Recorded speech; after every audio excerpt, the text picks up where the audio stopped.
கிராமிய அபிவிருத்தி, சமூக பாதுகாப்பு மற்றும் சமூக வலுவூட்டல் அமைச்சர் உபாலி பன்னிலகே, பாராளுமன்ற உறுப்பினர்கள், மாவட்ட அரசாங்க அதிபர் உள்ளிட்டோர் யாழ் மாவட்ட செயலகத்தில் நடைபெற்ற இந்த நிகழ்வில் கலந்து கொண்டிருந்தனர். இதன்போது தொழிற்பயிற்சி நெறியினை பூர்த்தி செய்து 27 மாணவர்களுக்கு சான்றிதழ்கள் வழங்கி வைக்கப்பட்டதுடன் 30 சமூர்த்தி பயனாளிகளுக்கு சுய தொழில் செய்வதற்காக தலா 1,50,000 ரூபாய் நிதியும் வழங்கப்பட்டது.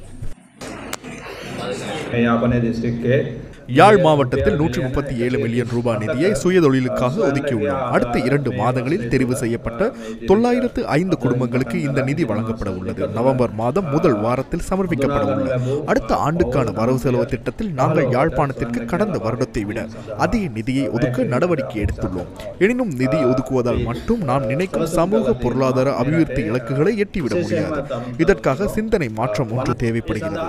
இந்த சிந்தனை மாற்றத்திற்காக அரசியல்வாதிகள் மட்டுமன்றி அரசு அதிகாரிகள், பொதுமக்கள் என அனைவரும் ஒத்துழைப்பு வழங்க வேண்டும்.